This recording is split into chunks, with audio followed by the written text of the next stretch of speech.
तमाम देखने और सुनने वाले मेरे तमाम दोस्तों, मेरी बहनों, मेरी बेटियों, मेरे बेटों, मेरे भाइयों, मेरे बुज़ुर्गों,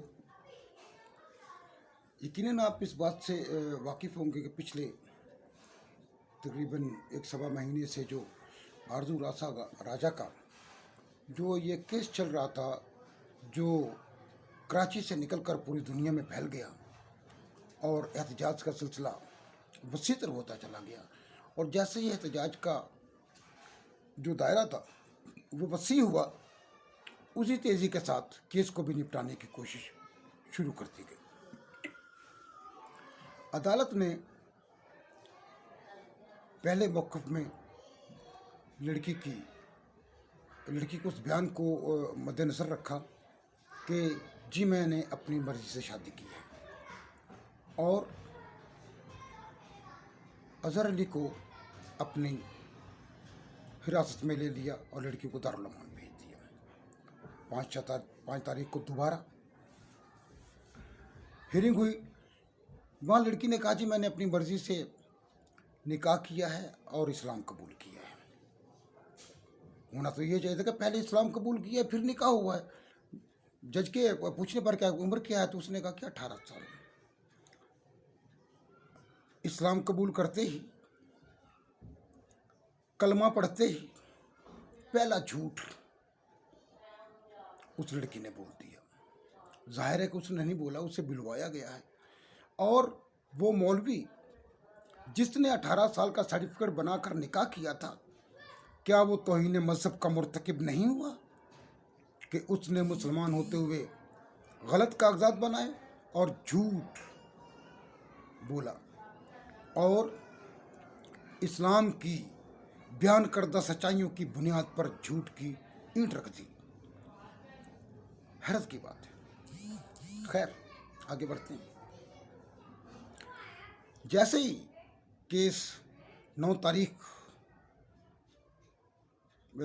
को दोबारा अदालत के सामने पेश हुआ, तो अदालत जो 5 तारीख को कह चुकी थी कि चूँकि लड़की कहती है मैं 18 साल की हूँ, अब माँ बाप का दिया हुआ सर्टिफिकेट, नादरा का दिया हुआ सर्टिफिकेट, स्कूल का सर्टिफिकेट, ये सब जो थे वो अपनी जगह पर, लेकिन अदालत ने उन्हें इस वजह पर काबिल इतना नहीं समझा, या ये नहीं कि उन्होंने उसको रद्द कर दिया, बल्कि लड़की के बयान पर उसका मेडिकल करवाना ज़रूरी समझा।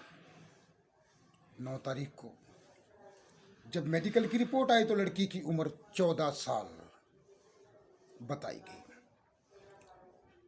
और लड़की इस पर भी बज़िद थी कि मैं अपने खामद के पास जाना चाहती हूँ। यकीनन ये एक रटा रटाया बयान था जो उसके जहन में डाल दिया गया था कि तुमने बस यही कहना है, क्योंकि 13-14 साल की बच्ची इतना पुख्ता जवाब और फैसला नहीं कर सकती, ना दे सकती है। उस पर जज ने लड़की को 15 दिन के लिए दारुल अमान में भेज दिया और अज़हर अली की गिरफ्तारी का हुक्म भी जारी कर दिया। अब इस सारे केस के तनाजुर में जब हम देखते हैं तो मसला सिर्फ एक आरजू राजा का नहीं है, मसला बहुत सारी उन लड़कियों का भी है जो कि हिंदू, सिख, मसीह लड़कियां अगवा हुई हैं, ज़बरदस्ती निकाह किए गए हैं। ऐसी वीडियो भी मौजूद हैं जहां पर छुरी रख कर कोई मौलवी साहब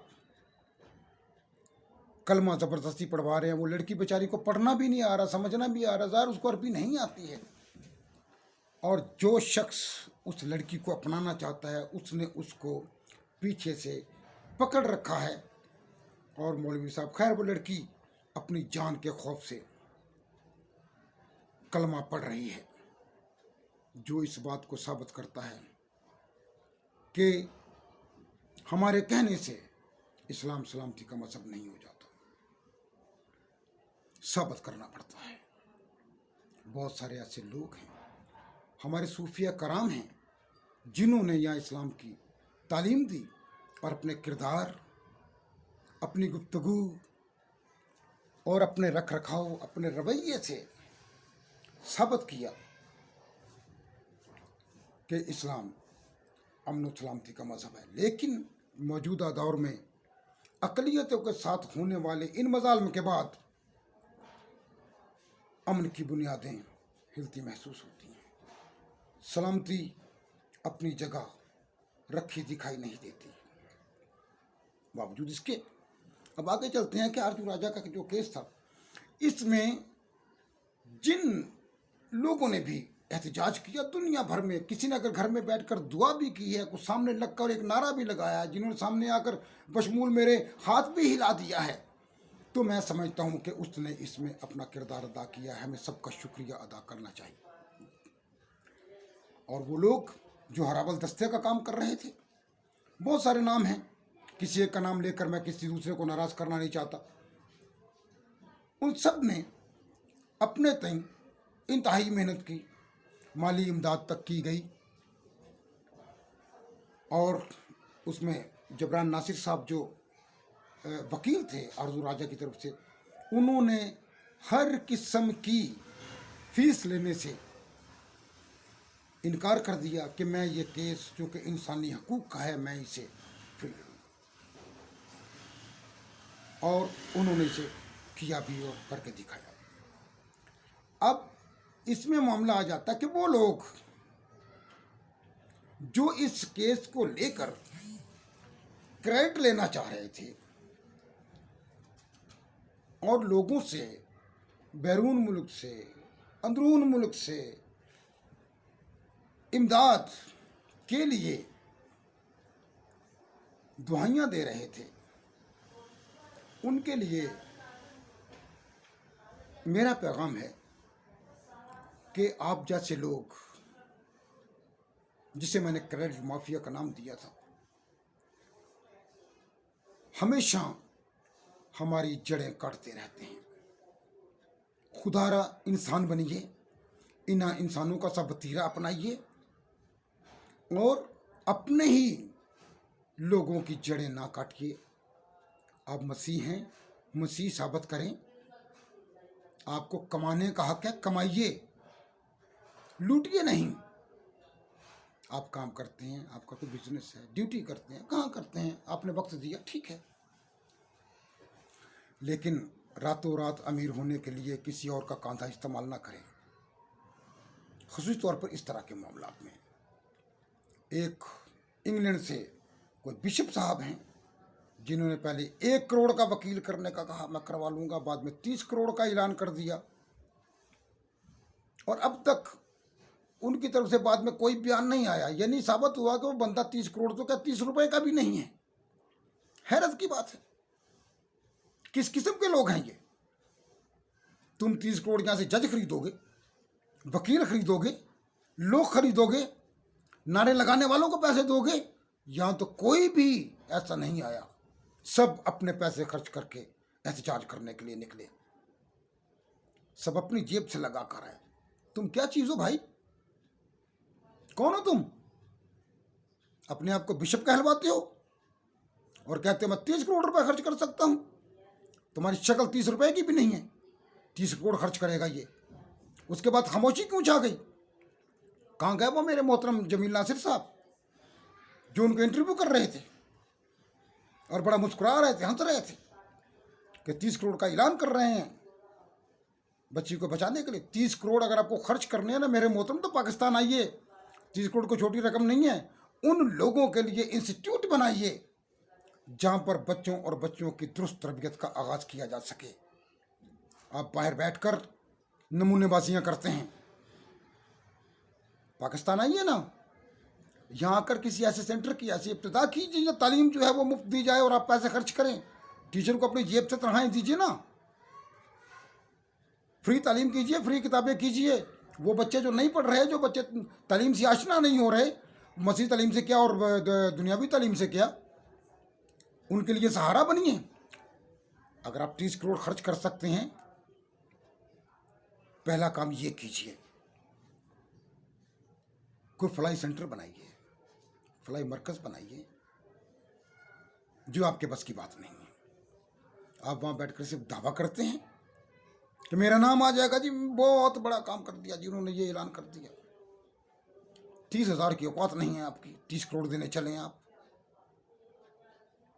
और दीगर वो लोग भी जिन्होंने पाकिस्तान में रहकर पता नहीं क्या क्या ऐलानात किए, मैं उनका ममनून हूँ कि वो ऐलानात कहीं कहीं हमारे लिए नुकसानदेह और कहीं कहीं हमारे लिए फ़ायदेमंद भी साबित हुए। लेकिन इस एहतजाज ने ये साबित ज़रूर कर दिया कि कौम जब मुत्तहिद होती है तो वो बुनियादें हिला कर रख देती है। हमारा इत्तेहाद जो कराची से निकल कर दुनिया भर में फैला, पाकिस्तान भर में फैला, उसने मसीह इत्तेहाद को फ़रोग़ देने में बड़ा अहम किरदार अदा किया। मैं सबका ममनून हूँ और शुक्रगुजार हूँ। और अलावा अज़ीम, अब इस बात को मुअत्तर बनाया जाए, कोई ऐसी कानून साजी की जाए, मेरे वो सियासी रहनुमा नाम नहाद ही सही, किसी तरह तो वो असम्बलियों में इस आवाज़ को उठाएं, कानून साजी करें कि अगर आपको इस्लाम की तादाद बढ़ानी है तो तबलीग का सहारा लीजिए, अगवा का नहीं। खुदा के लिए अगर आपको यही करना है तो फिर हमें भी सरेआम तबलीग करने का ये हक दिया जाए कि हमारी तबलीग पर अगर कोई हमारी सच्चाई को तस्लीम करता है तो उसको भी दायरे मसीहत में आने से रोका ना जाए। और अगर 13 साल की बच्ची का ज़हन साफ करके उसे इस्लाम कबूल करने पर उकसाया जा सकता है, तो हम ये वादा करते हैं कि हम किसी कम उम्र लड़की को दायरे मसीहत में लाने की कोशिश नहीं करेंगे। अक्ल व बालिग लोग दायरे मसीहत में दाखिल होंगे, सर हमें भी इजाज़त दे दीजिए एक बार कि वो भी सरेआम ये ऐलान करे कि मैंने अपनी मर्जी से अक्ल व बालिग हूँ, मैंने मसीहत को कबूल कर लिया है। फिर तो वजह समझ में आ जाती है ना। इस्लाम की हकानियत को साबित करने के लिए बच्चों का सहारा ना लीजिए। बच्चों को अगवा करके बच्चों को जबरी तब्दीली है मज़हब के नाम पर इस्लाम की तबलीग और इस्लाम का दायरा वसी ना करें, कोई और तरीका अख्तियार करें, तबलीग कीजिए। आइए हम जैसे लोगों के साथ बैठकर मुनाजरे कर लीजिए जो होते हैं। हम माने ना माने मुनाजरे की बात नहीं, हम करेंगे ही नहीं बात। आप अपनी तालीम हम तक पहुंचाइए। अगर मेरे ज़हन ने उसे कबूल कर लिया तो मैं इस्लाम की तरफ राग़िब हो जाऊंगा। अल्लाह अल्लाह खैर सल्ला, नहीं तो ना सही। तो तबलीग तो यही है ना कि बजाय इसके कि आप धौंस धमकी से लोगों को इस्लाम कबूल करवाएं, अगर इस्लाम कबूल ही करवाना है तो उसके लिए ज़रूरी है कि आप तबलीगी तरीक़ाकार जो आपका है वो इस्तेमाल कीजिए। और पहला तो मैं ये कहूँगा कि आप अमेरिका इधर उधर भागते हैं जी, वहाँ हम मुसलमान कर रहे हैं, फ़लाँ अफ्रीका मुल्क में हमने इतने कर दिए, अमेरिका में कर दिए, बरतानिया में कर दिए। इस्लाम की बुनियादें पहले पाकिस्तान में मजबूत कीजिए। एक दूसरे को काफिर करने से गुरेज करते हुए उसके बाद निकलिए कि आपने किसको मुसलमान करना है। मुझे उम्मीद है कि आपको मेरी बातें बुरी नहीं लगी होंगी, लेकिन कड़वी ज़रूर लगी होंगी। इसलिए बराह मेहरबानी कोशिश करें कि हमें भी जीने दें। हम अक़लियत हैं, मजहबी अक़लियत, कौमी अक़लियत नहीं है हम लोग। इसमें तारीख़ पढ़िए कि मसीहों का पाकिस्तान बनाने में किरदार क्या रहा। अगर आपको तारीख़ से कमा का वाकफियत नहीं है, जो कि आप वहाँ तक जाना ही नहीं चाहते, वो आपका ना तो ममता नज़र है और ना ही आपका दिमाग वहाँ तक जाएगा کہ تاریخی حقائق کو سامنے رکھ کر فیصلہ کرے کہ اقلیت کو ہم نے حقوق کیا دینے ہیں، انہوں نے کام کیا کیا تھا۔